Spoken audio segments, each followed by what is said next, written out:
RCN. Le son de la différence.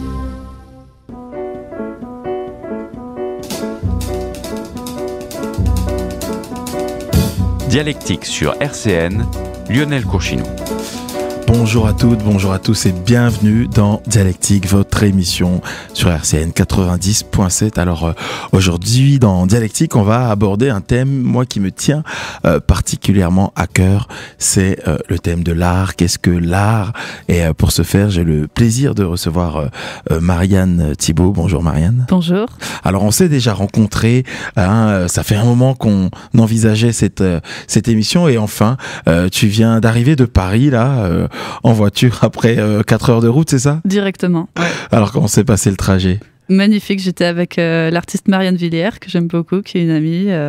C'était très spontané, c'était magnifique. Bon bah très très bien, j'espère que vous avez pu profiter du paysage et en plus aujourd'hui il fait pas trop moche. Alors on va rentrer dans le vif du sujet, on va commencer par une citation de Martin Heidegger qui disait que l'essence de l'art c'est la vérité se mettant elle-même en œuvre. Qu'est-ce qu'il y a de vrai dans l'art, Marianne? Excellente question. J'en ai aucune idée. Je pense que l'idée qu'il y a quelque chose de vrai, à moi personnellement, elle me fait un peu peur. Parce que quand on parle de vérité, souvent on met un V majuscule et puis on fait rimer ça avec autorité. Et moi, j'ai tendance à essayer de voir l'art d'une manière légère, d'une manière spontanée. Et je crois que s'il y a quelque chose de vrai, c'est quelque chose d'indéfinissable et de pas descriptible, qu'il vaut mieux pas enfermer, quoi. Est-ce que la vérité est toujours une notion qui est lourde pour toi par rapport à l'art, bien sûr? Oui, ou même par rapport au monde en général. C'est une question qui est tout à fait d'actualité d'ailleurs, puisqu'on est dans une période de conflit et qu'il y a toutes sortes de vérités qui sortent et qui font mal ou qui perturbent. Et oui, c'est difficile de prendre ses distances par rapport à ça. Donc pour moi, la vérité a souvent quelque chose d'assez douloureux dans le fond. C'est une question que j'évite un peu. Tu parles de douleur, ça tombe bien. Il y a aussi la question de sensibilité. Alors, autant le sentiment que la sensation, est-ce que c'est quelque chose qui est incontournable pour l'artiste? C'est une question à laquelle on est confronté, ouais, dans le processus de création, certainement. Mais je crois qu'on a aussi, pour chaque personne qui crée, pour chaque artiste, on a nos propres fils rouges, nos propres manières d'être sensible et de chercher quelque chose. Et ça change, en plus ça évolue. J'essaie d'enfermer le moins possible mon propre moteur, en fait, ma propre énergie. Ouais, c'est surtout une question d'énergie, d'onde, qu'elle soit positive ou négative, qu'au final tu transformes à travers tes œuvres. Exactement, ouais. Ouais, c'est ça. Alors, je vais te laisser te présenter parce que c'est vrai que nous on s'est déjà rencontrés, mais nos auditeurs à RCN, c'est la première fois que tu passes sur nos ondes. Alors, qui es-tu, Marianne Thibault? Alors, enchantée, moi c'est Marianne. Je suis artiste. Je suis diplômée de l'école d'art de Nancy. J'ai eu mon DNSEP en 2019. Et j'habite aujourd'hui à Paris, mais je continue d'aller très souvent dans le Grand Est pour différentes œuvres, différentes performances.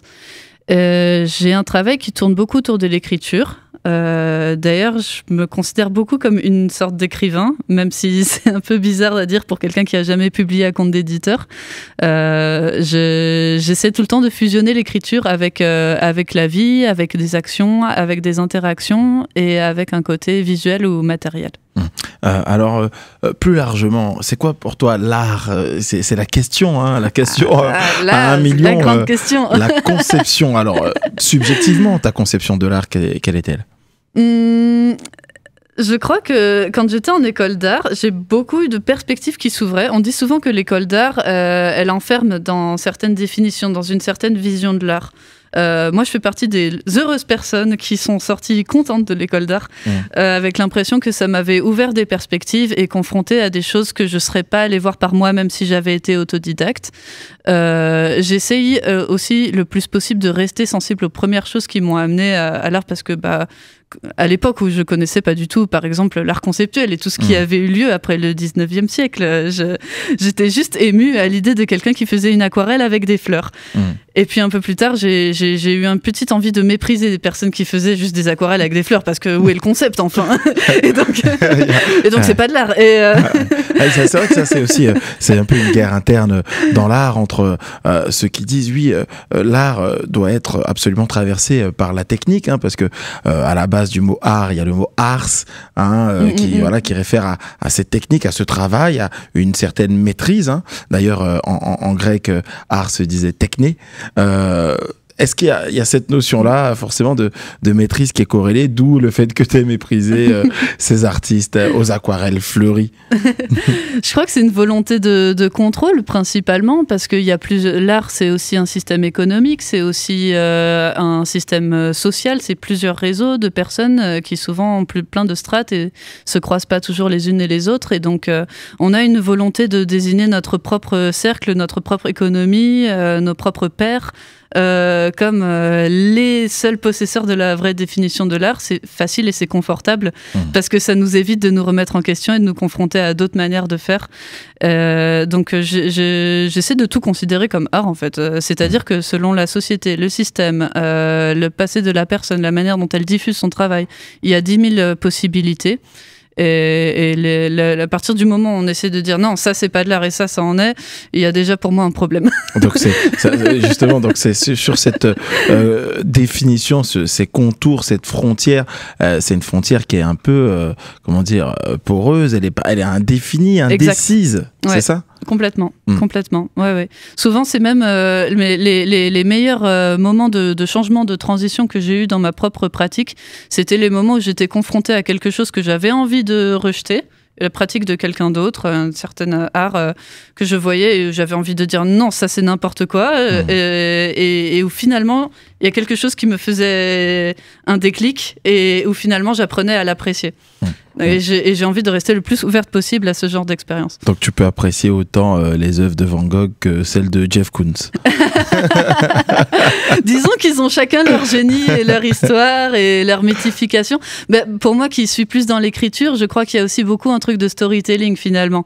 Parce que par exemple, Van Gogh il incarne beaucoup la figure du peintre maudit qui n'aurait vendu soi-disant qu'une seule toile au cours de toute sa vie pour si peu cher, ce génie incompris. Jeff Koons, au contraire, qui a su très bien se vendre à la manière d'un grand entrepreneur. Lui, il capitalise et il le dit. Moi, mon talent, c'est d'avoir, il a dit, une carte bancaire et un réseau, enfin un carnet d'adresses. Exact. Et finalement, Jeff Koons, disons que j'admire pas du tout sa pratique au niveau plastique ou esthétique, mais je dois avouer que dans sa manière de se positionner, dans ce qu'il représente dans la société, souvent, je crois que l'artiste, il est là aussi pour exprimer une partie de la société qui est pertinente, qu'à ce moment-là, ok, ça existe. On est à une époque où il faut qu'il y ait une personne pour représenter ça, cette voie-là, cette partie-là de la société. Jeff Koons le fait très bien avec le capitalisme. Il fait exister le capitalisme de l'art. Alors, on parlait tout à l'heure d'habitude, hein, dans le mot habitude, il y a le mot habiter, hein, c'est quelque chose qui est en toi. Est-ce que toi, tu as justement habituellement un processus de création?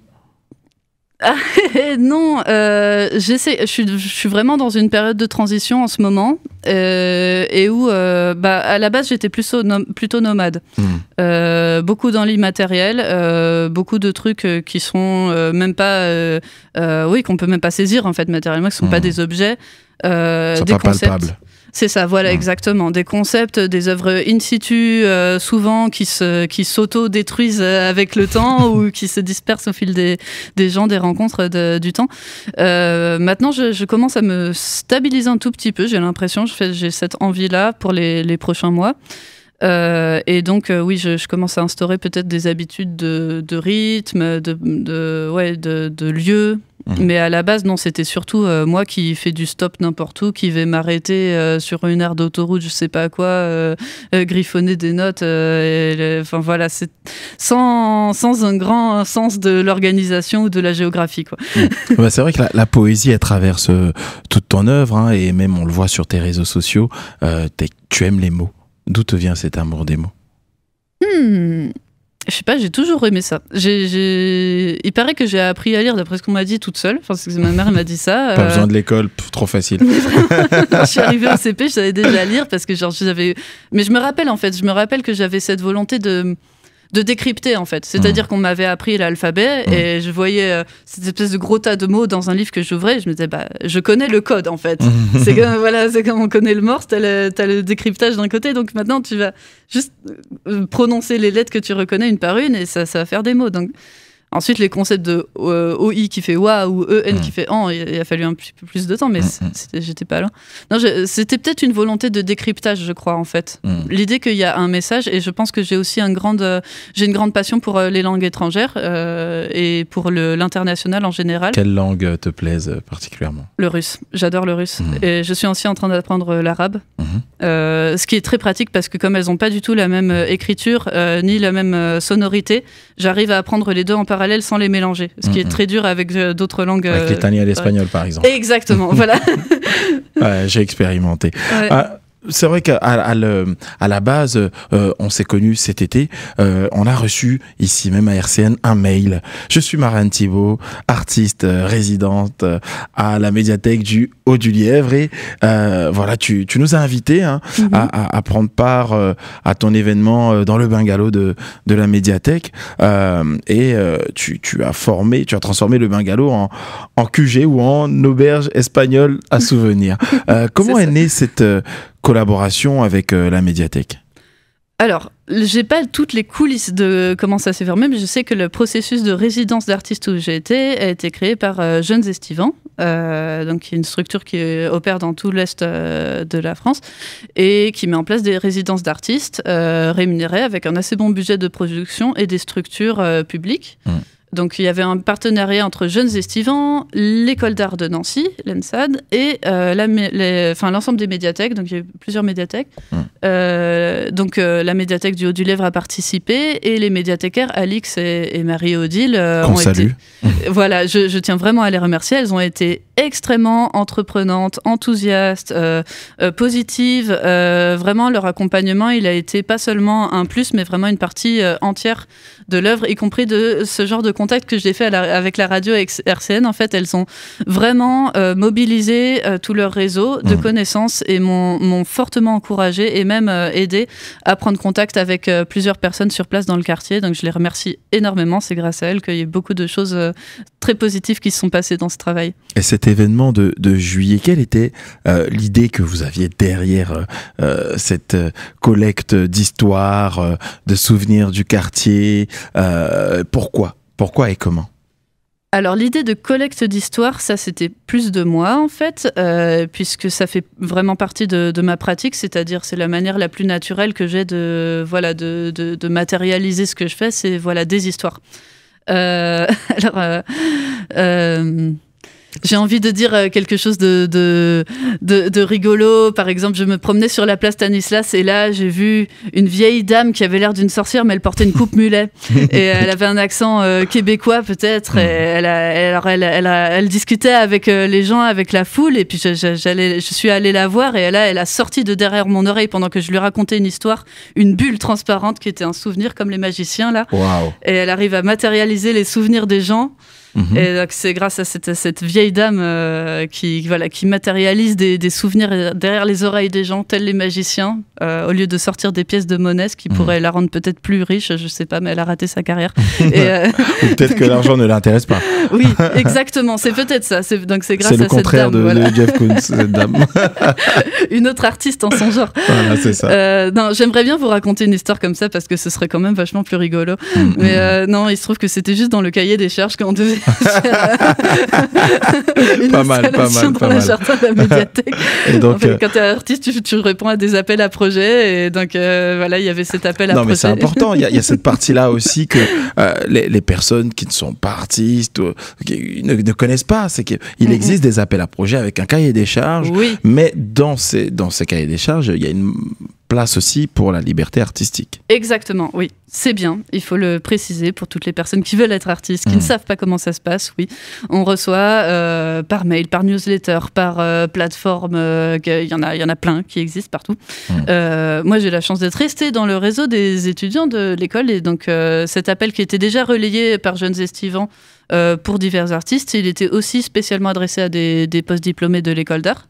Donc j'avais une certaine facilité à postuler. Et donc oui, les médiathécaires avaient une envie d'installer quelque chose dans le jardin, mais n'avaient pas d'idée précise. Si je me rappelle bien, la formulation, c'était mettre en valeur l'espace extérieur. Et le bungalow, voilà, ça pouvait être... donc c'était assez large finalement. C'était très libre. Très libre. Il y avait quand même une attention qui était portée au fait d'être en rapport avec le quartier. Il y avait voilà, un rapport avec l'interaction avec les personnes, les usagers. Donc voilà. Je trouvais qu'une collecte d'histoire, ça répondait aussi bien à ma pratique qu'à leur demande. Et une collecte d'histoire pour mettre en avant les artistes, comme le titre d'Oxmo Puccino qu'on écoute tout de suite. 13h, 14h, Dialectique sur RCN, Lionel Courchinou. Et on est sur RCN 90.7 avec Marianne Thibault qui est artiste. Bonjour. Comme le titre du morceau d'Oxmo Puccino. Et d'ailleurs, dans ce morceau, Oxmo dit artiste, c'est pas difficile, on essaye de faire un pull avec difficile. Est-ce que c'est aussi ça le travail de l'artiste au quotidien, c'est-à-dire sublimer le peu en abondance esthétique? Oui, bien sûr, parce qu'il y a toujours une valeur ajoutée dans ce qu'on fait. Ensuite, on n'est pas obligé de partir de 10 bouts de ficelle. Bon, moi, j'ai pris un petit peu plus de ficelle pour faire mon installation, mais ça restait de la ficelle, quoi.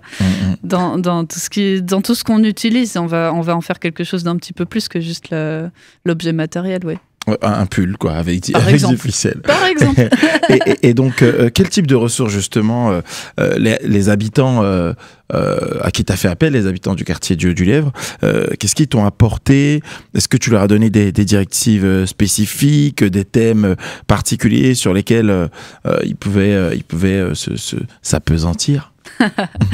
Alors, ça me fait vraiment rigoler parce que ça fait vraiment penser au genre de contraintes qu'on a quand on est dans une structure assez institutionnelle, comme j'étais, où il y a des personnes un peu officielles qui ont leurs directives, qui veulent, alors il va falloir faire un événement tel de ci, comme ça, alors quel est ton processus, protocole de création, etc. Et puis le terrain, c'est j'installe mon bureau dans le bungalow de la médiathèque, qui est un espace où il y a des ateliers, où c'est un petit peu plus convivial que juste la salle de lecture où on peut parler. Je pose mon bureau là, je mets mon matériel à disposition, je suis assise et qui vient en fait et me parle. Et donc, je peux avoir aussi bien une vieille dame qui va me raconter en détail toute sa vie familiale depuis les années 60, que des petites filles de 8 ou 9 ans qui ont juste envie de s'amuser avec ce qu'elles vont trouver ou de faire une chasse au trésor, en fait. Est-ce qu'il y a des sujets qui revenaient où tu sentais quand même qu'il y avait quelque chose qui se jouait? Alors, bon, sur le quartier, oui, clairement, puisque voilà, c'est un quartier qui est en mutation, dont les habitants sont en train de partir les uns après les autres. Donc, clairement, ça faisait partie de mon projet de collecter ces souvenirs, en fait. J'étais vraiment partie sur cette forme-là, avec cette conscience-là que le quartier, il était en train de changer. J'étais déjà venue, d'ailleurs, en 2021, à l'invitation de l'association Open Space. J'avais fait une performance du côté de la MJC. Et déjà, le quartier, il avait commencé à changer à ce moment-là. Donc, j'avais cette conscience que c'est un quartier qui est en chantier, c'est un quartier où les immeubles sont en train d'être détruits, d'être vidés, et où il y a beaucoup de souvenirs, en fait, qui sont en train de partir on ne sait où. Et ça m'a paru un beau geste, en fait, de chercher à les matérialiser d'une manière ou d'une autre, à les collecter. Donc oui, ça faisait partie des choses dont les habitants, quel que soit leur âge, avaient plus ou moins conscience, quoi, qui revenaient souvent en arrière-plan. Et cette question de mutation-là, en quoi ça enrichit le travail final ? Je pense que il y avait vraiment cette conscience que c'est un travail intéressant, important d'une certaine manière à leurs yeux, qu'il y avait une volonté de déposer ces souvenirs-là quelque part. Donc oui.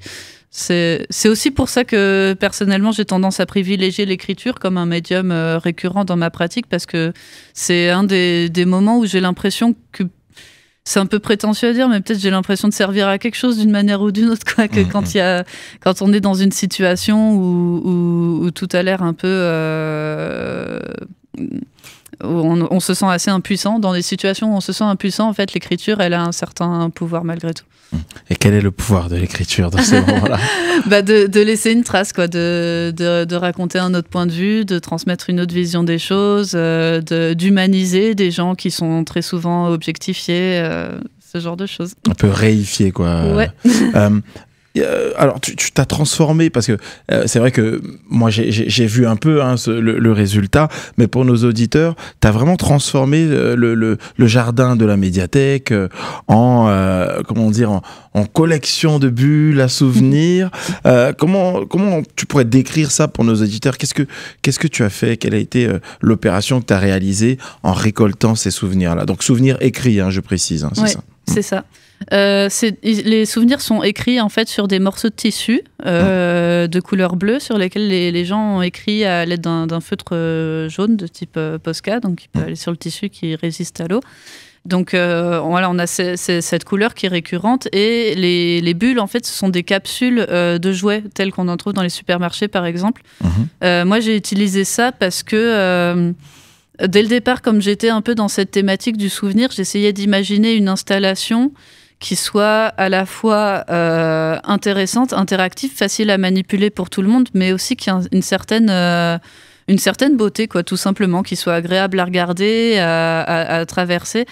Et donc, moi, j'ai toujours aimé la transparence. C'est quelque chose qui me fascine. Je suis toujours... mon œil est toujours attiré par les objets transparents. Fallait qu'on puisse, en fait, voir à travers l'objet, c'est ça? Oui, c'était ça ta volonté? Ou peut-être juste que j'avais envie que ce soit transparent, quelle que soit la finalité. Même si il y a une forme de transparence, mais voilà. Donc, tu étais parti sur ça, déjà. Ouais, puisque ça aussi, ça réveille un certain souvenir pour moi. Enfin, je sais que moi, ça fait partie de mon enfance, ces distributeurs de bulles de jouets surprises là. C'était quelque chose qui me procurait toujours de la joie, et là j'en vois toujours un peu dans les supermarchés, mais j'ai l'impression que c'est un peu moins le cas pour les générations d'aujourd'hui, que c'est vraiment un truc de mon enfance ou des personnes de ma génération, quoi. Donc il y a un peu ce truc de souvenirs, de ramener à une espèce de passé. Et puis j'ai réutilisé aussi des bulles de plastique recyclé d'un marchand de jouets qui visiblement est en baisse d'activité, quoi. Là t'as relancé son économie, là il est reparti pour 10 ans. Je n'irai pas jusque là, mais il avait l'air content, il m'a fait un sacré prix. Et t'as eu besoin de combien de bulles, de ces bulles là? Oh là là, un peu plus d'une centaine, je pense, environ 200, quelque chose comme ça. C'était horrible. En plus la quantité, c'est parce que normalement c'est un fournisseur en gros, et il les vend vraiment par milliers, donc pour avoir une petite quantité, vraiment petite, de quoi remplir l'espace de 2 mètres sur 2 mètres. Oui, c'était quelques centaines, oui. Donc elles étaient suspendues, c'est ça? Ouais, elles sont suspendues à des fils. À des fils. Et l'idée t'est venue d'un film, c'est ça? Oui, exactement. C'était Labyrinthe de Jim Henson. C'est un film des années 80 où il y a David Bowie qui porte un leggings. C'est ça l'image à retenir En fait, on s'en fout du scénario du film, mais on sait qu'il y a... David Bowie en leggings. Il n'y a ça à retenir dans le film. Principalement. Le reste, c'est pas important. Et aussi, c'est le roi des gobelins, et il chante des super chansons, évidemment, et il est là avec des bulles, en fait, qui symbolisent les souvenirs et les rêves de l'héroïne. Et l'interaction avec le public, avec les gens qui sont venus participer, comment elle a été? Parce que parfois, on imagine que pour évoquer les souvenirs, il peut y avoir un peu de réserve, un peu de pudeur même. Comment tu as pu gérer tout ça? Alors là, de la patience, je pense principalement, parce que il s'agit pas que moi j'ai envie de ramener mon opinion, sinon ça compliquera encore plus les choses. C'est pas le sujet. Donc pas mal de patience et d'écoute, juste être là et être ouverte à ce qui se passe. Pour les enfants, c'est vrai que ce qui était marrant, c'est que comme le vendeur m'a vendu les bulles avec des jouets dedans. Dans les premiers moments avec les enfants qui venaient, je leur disais qu'ils avaient le droit à prendre un des jouets si à la place ils me donnaient une histoire. Et donc, il y avait une de ces petites filles, par exemple, Zoé, que je salue, ainsi que sa sœur Nathalie, si elle m'écoute. Zoé et Nathalie. Zoé et Nathalie, si vous m'entendez, voilà, un grand merci à vous pour votre participation. elle venait très très souvent et Zoé, elle était très très fan des petites grenouilles et donc à chaque fois qu'elle a pris un des jouets dans les bulles, elle choisissait une grenouille et en échange, elle me racontait une histoire avec des grenouilles. Là, j'ai quelques, parce que tu m'as envoyé quelques histoires pour nos auditeurs. Par exemple, j'ai vu une grosse grenouille avec plein de crottes de nez, elle m'a sauté dessus. Et l'histoire s'arrête là. Et l'histoire on n'a s'arrête pas l'avant, on n'a pas l'après. Non. Un jour, j'ai attrapé une bulle de ciel avec toute ma force et ensuite je l'ai mangée. Ouais, c'est une très très belle, c'est une de mes préférées. Et dans le quartier, quelqu'un faisait de la gymnastique et il m'a mis un coup de pied. Il était énervé, alors je lui ai jeté une boîte de beurre et ensuite je me suis enfui. Exactement, ouais. Donc, est-ce que c'est que des histoires réelles ou est-ce que ils ont une part de fiction à ce niveau-là? Quelle était la consigne? Et ben justement, c'est là que ma fuite de la notion de vérité est complètement présente dans cette démarche. Je n'ai même pas posé la question et je ne cherche pas à savoir. Les personnes me racontent les histoires qu'elles ont envie de me raconter avec leur point de vue et si c'est un point de vue d'enfant et si c'est un point de vue de fantastique, d'imaginaire, ce sera présent dans l'histoire. On parle des enfants, il y a aussi des personnes âgées. Moi, j'avais fait un tour pendant ce travail-là que tu menais et il y avait 2 personnes âgées qui avaient énormément de choses à raconter. Oui. Une passion un peu historique, des passions de la Lorraine, peut-être même des passions du quartier. Qu'est-ce que tu retiens? Quels sont toi tes souvenirs par rapport à ces rencontres-là avec les personnes âgées? Que des fois c'est très difficile quand on a envie d'écouter les gens d'instaurer quelque chose d'un peu démocratique en fait. C'est pas facile parce que oui, quand on était en l'occurrence, c'était la journée avec cette auberge espagnole de souvenirs, sachant que ma démarche c'était aussi, voilà, je l'ai pas dit, mais le côté sérieux de l'affaire, c'est que j'étais là tous les jours en fait d'ouverture de la médiathèque dans ce bureau.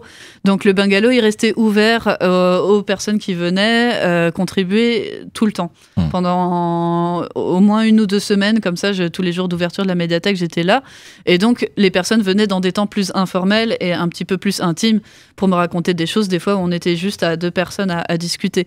Mais il y a eu cet événement où donc on était plus un petit groupe, c'était un moment de rassemblement, mais où du coup on s'est tous rassemblés autour d'une seule personne qui a parlé et où c'était pas trop facile de dire qu'on aimerait faire circuler la parole un peu. Voilà, c'est la personne qui a envie de raconter qui raconte. Mais c'est aussi c'est ce qui fait la magie en fait de ces moments-là. C'est vrai. C'est ça aussi comment dire, la singularité de parler des souvenirs. Quelle est l'importance des souvenirs dans l'art? C'est une bonne question. J'ai l'impression qu'en fait, quand j'ai utilisé ces petites bulles de surprise là, de jouets, j'avais l'impression de me connecter à une partie des artistes de ma génération qui réutilisent beaucoup en fait cette imagerie qu'on avait.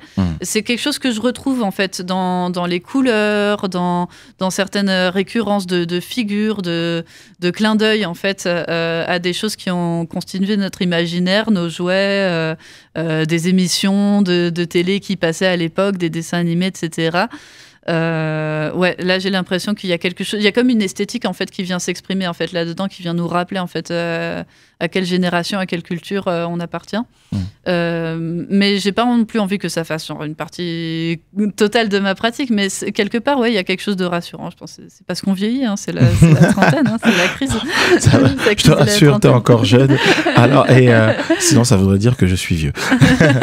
Surtout pas alors. Et surtout pas. Et donc qu'est-ce que ça éveille chez les personnes que tu as rencontrées, le fait d'aller titiller, d'aller chercher, gratter ces souvenirs? En fait, j'ai pas eu une démarche particulièrement active à chercher. En fait, c'était vraiment les gens qui venaient à moi.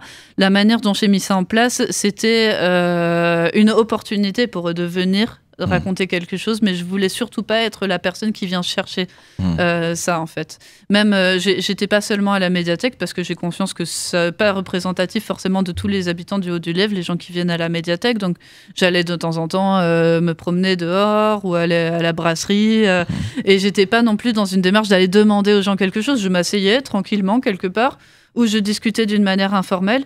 Et ensuite, au fil de la conversation, du temps passé ensemble et de la confiance mutuelle qu'on s'accordait, au fil de la conversation, des fois, il y a quelque chose d'intéressant, une anecdote qui sort. Et des fois, non, et c'est pas grave. Et donc, on va poursuivre sur le thème des souvenirs avec Vakra, qui va parler des siens dans ce morceau qui s'appelle Souvenir. Jusqu'à 14h, Dialectique sur RCN. Quelle douceur ce morceau, Souvenir. Et on est sur RCN 90.7, oui. Ce doux morceau, ce doux souvenir qui fait danser Tempest et qui est Pierre, notre régisseur aujourd'hui, qui s'enjaille derrière ses manettes. Et les souvenirs, c'est important. C'est ce qu'évoque Némir avec Vakra dans ce beau morceau là qu'on vient d'écouter. Toi, quel est ton meilleur souvenir à la médiathèque pendant ce travail d'installation? Alors, un des meilleurs moments, je pense, c'était le moment où j'avais installé la structure déjà. Donc, il y a eu un grand soulagement quand on a eu enfin les matériaux qui étaient là, quand on a eu la main-d'œuvre qui était là pour m'aider avec Nicolas Grandjean, que je remercie, le menuisier, qui m'a aidé à fabriquer cette structure, à la monter. Et une fois qu'elle était là, il y avait un grand soulagement. Et une grande légèreté, et pendant une journée, je suis passée à la peinture de la structure.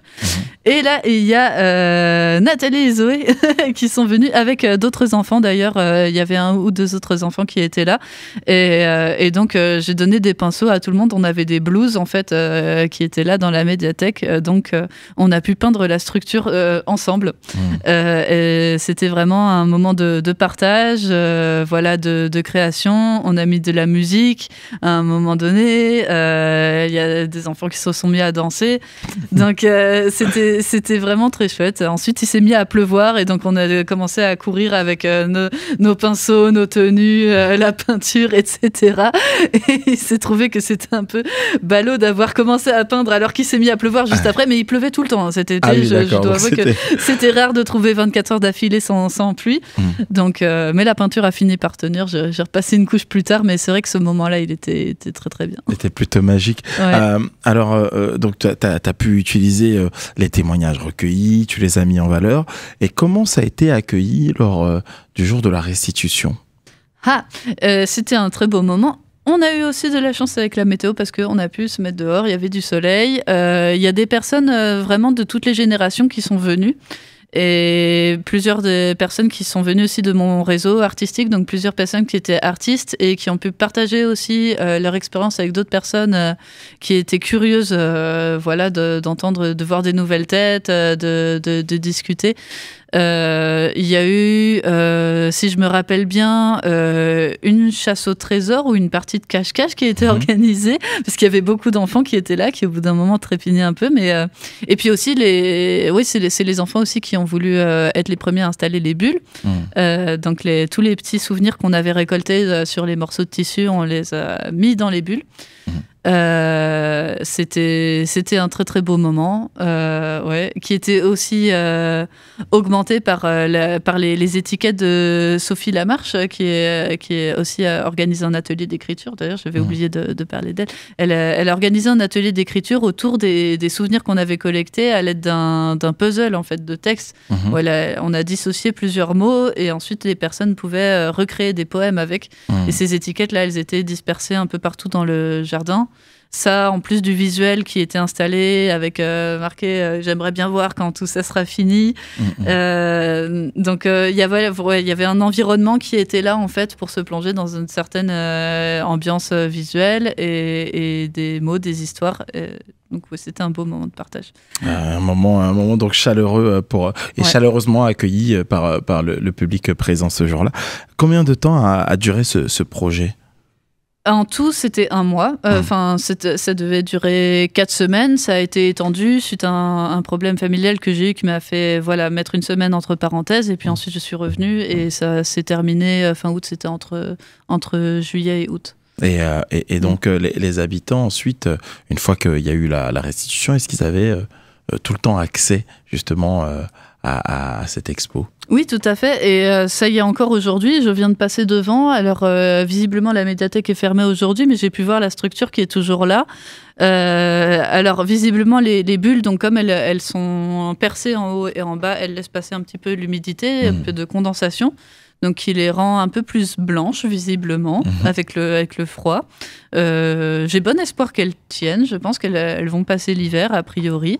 Il n'y a pas de raison, mais on va voir d'ici le printemps prochain. Normalement, ça devrait aller. Ça les fait ressembler un petit peu plus à des bulles à des petites boules de neige, en fait. C'est bien pour les décos de Noël. C'est ça, voilà, ça fait Noël. Et sur ce projet-là, est-ce qu'il y a une suite? Est-ce qu'il est clos? Et puis sinon, quels sont les autres projets actuellement pour toi? Alors, ce projet-là, il peut continuer à être enrichi. D'ailleurs, je pense qu'il l'a été parce que la dernière fois que j'y suis repassée, quand j'ai ouvert les bulles, j'ai vu qu'il y avait des nouvelles histoires qui avaient été insérées dedans. Donc, il me semble que voilà, il continue à vivre avec des personnes qui viennent rajouter leurs petites histoires et les insérer dans les bulles à nouveau. Ensuite, la médiathèque elle-même du Haut-du-Lièvre, il me semble qu'elle ne va pas rester là éternellement. Donc, à un moment donné, elle va déménager à nouveau. Normalement, c'était censé durer à peu près 3 ans. Si la structure tient pour les 3 ans, elle y restera. Sinon, peut-être qu'elle pourrait aussi être utilisée d'une autre manière, par exemple comme une pergola. Voilà, je suis pas contre qu'elle soit réutilisée. Donc tu laisses un peu la créativité des gens qui l'auront opéré, quoi. Et en tant qu'artiste, on a parlé tout à l'heure du lien que tu as eu avec les habitants, de ces rencontres, ces échanges fructueux pour la plupart. Dans ton processus de création, à quel moment tu sens que la magie opère? À quel moment tu te dis, attends, là, ça va stimuler la créativité ou ça va donner lieu à de la beauté? Je crois que c'est vraiment quand j'ai les premiers signes de réception de l'œuvre. C'est pas toujours quand elle est terminée, peut-être que c'est avant qu'elle soit terminée, mais c'est le moment où je vois qu'une personne extérieure à moi, elle saisit en fait là où je veux en venir. Des fois, ça peut arriver même dès les premiers stades. Ça, c'est le plus beau et c'est le plus confortable. C'est quand dès les premiers pas de création, j'ai un interlocuteur ou une interlocutrice qui tout de suite voit comment est-ce que je vois les choses et qui capte en fait ce truc de « Ah ouais, ça va être intéressant. » Et on va y aller. Et puis ensuite, il y a le deuxième stade qui est de matérialiser. Voilà, parce que c'est ça qui est génial dans le fait de créer, c'est d'avoir une idée en tête et puis petit à petit, ça va forcément être différent. Mais à un moment donné, on va se retrouver face à quelque chose qui est fait, qui est là et qui correspond plus ou moins à l'imaginaire qu'on s'en faisait. Et quand je commence à voir cette chose-là apparaître, par exemple, là, pour cette œuvre-là, c'était le moment où j'ai suspendu les bulles.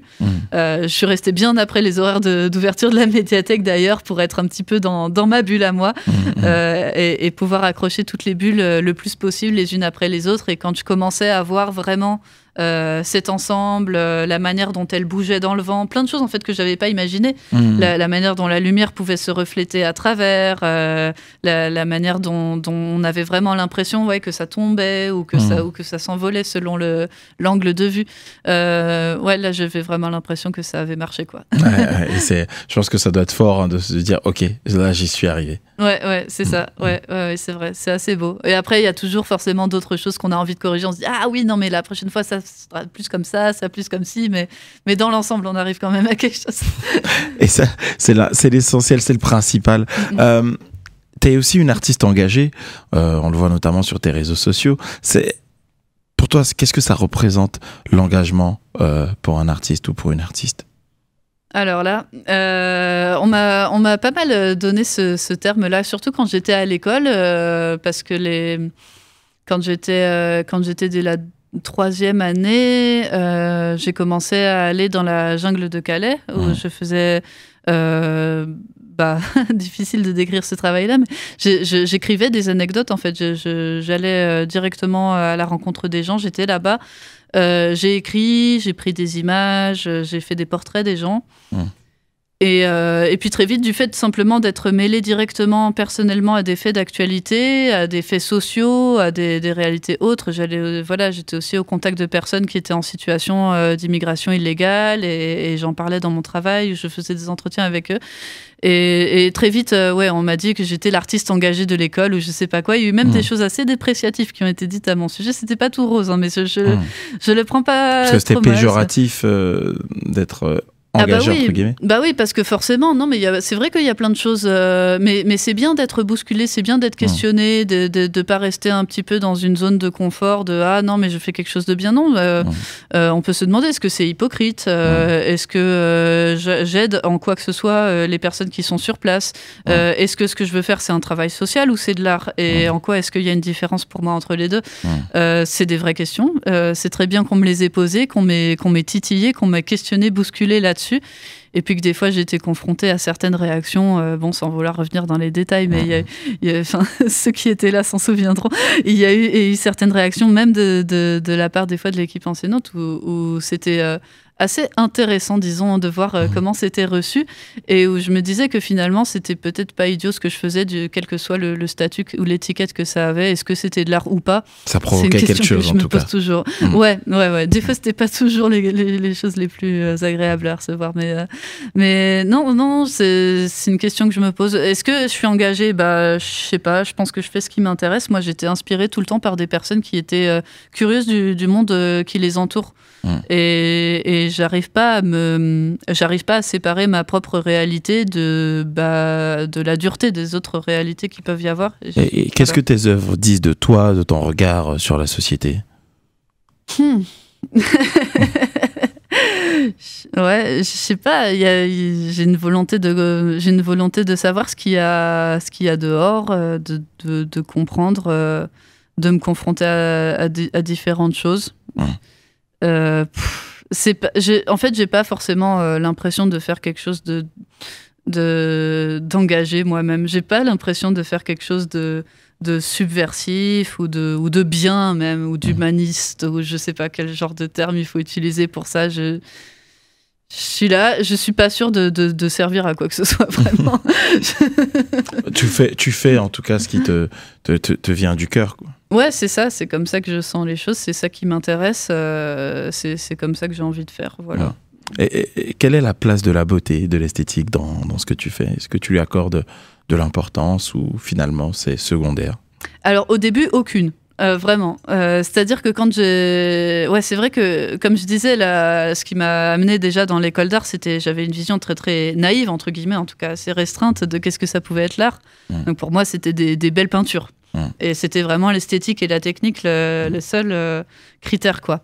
Ensuite, quand j'ai commencé à découvrir qu'est-ce que c'était l'art conceptuel, j'étais bluffée. Moi qui adorais l'écriture, je voyais plus que ça, et j'en avais vraiment rien à faire qu'on puisse trouver ce que je faisais moche. Et maintenant, je commence enfin à réussir un petit peu franchir ce cap-là, à me dire non, mais je suis pas obligée d'écrire tous mes textes en Times New Roman taille 12 là, comme à l'université, ça va bien 2 minutes. On peut trouver des choses plus fun, plus agréables. Puis l'esthétique, c'est aussi un vecteur social, c'est-à-dire que le fait que l'installation dans le jardin de la médiathèque, elle soit agréable à regarder, ça la rend plus facile d'accès, entre guillemets. Ça donne envie en fait de s'y intéresser. Si c'était une espèce de gros truc moche, un énorme panneau de texte très très austère, très froid, ça donnerait pas envie aux gens d'aller le voir. Alors Marianne, qu'est-ce qu'on peut cacher ou dissimuler à travers l'art? Je sais pas. Je sais pas. Est-ce que j'ai le droit à un joker? Bien sûr que tu as le droit à un joker, mais est-ce qu'il y a des choses qu'on peut dissimuler à travers son art, ou en termes d'émotion, par exemple? Ou est-ce que c'est ça ou pas, hein, ou est-ce que forcément ça ressurgit? Ouais, c'est une bonne question. Ouais, moi j'aime pas trop montrer des choses négatives dans mon art. J'ai une vie qui est pas spécialement toute rose, mais je cherche pas à faire de mon art une espèce de genre de défouloir où je vais décharger tout ce que j'ai de mauvais. J'essaie de faire la part des choses, d'exprimer ça d'une autre manière, mais je pense que j'ai quand même un humour qui est relativement noir et cynique et ironique, et c'est pas pour rien. Donc je fais ce que je peux. Et ça tu peux pas le cacher derrière tes œuvres. C'est quelque chose en fait qui finalement va au-delà de toi-même en fait. Ouais, c'est sûr, c'est sûr. Mais je pense aussi qu'il y a quelque chose de bien dans le fait de chercher. Enfin, qu'est-ce qu'on cherche en fait? Qu'est-ce qu'on cherche à montrer? Je crois que c'est ça le principal. Et ensuite, derrière ce qu'on cherche à montrer, ce qu'on dissimule ou ce qu'on n'a pas très envie de s'avouer soi-même, il va trouver d'autres petites brèches pour s'infiltrer, quoi. Ouais, ça va exister d'une façon ou d'une autre, finalement. Ouais, c'est ça. Mais quand on est artiste, on a tendance à se construire, je pense, au fil des années aussi, une sorte de personnage, d'avatar, de façade, quoi. C'est pas forcément négatif, c'est juste que c'est plus simple parce que on peut pas montrer tout ce qu'on est, on peut pas montrer toutes les facettes de tout ce qu'on est, c'est impossible, c'est trop contradictoire. Mais il y a une forme d'impudeur dans l'art, pourtant. Non. Non, pas d'impudeur. Juste, c'est le fait que on doit être saisissable. Par exemple, on parle de Jeff Koons. Alors, tout le monde voit qui est Jeff Koons. Pourtant, je l'ai pas rencontré, je sais pas quel est son caractère ou quoi que ce soit. Mais voilà, on identifie un certain nombre d'œuvres, une certaine pratique, et on sait que c'est lui. Point.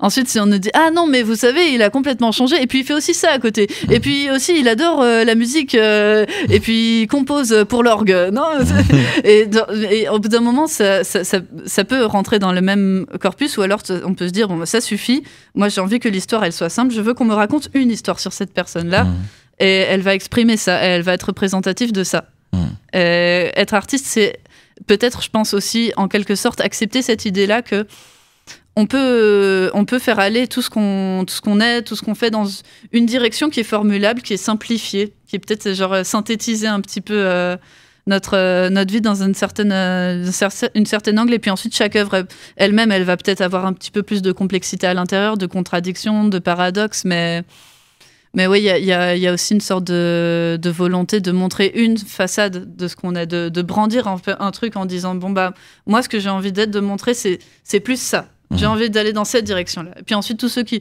qui voudront prendre leur vie à creuser et à écrire une biographie de je sais pas qui, là, ils vont voir que c'est bourré de contradictions et de paradoxes, bien sûr.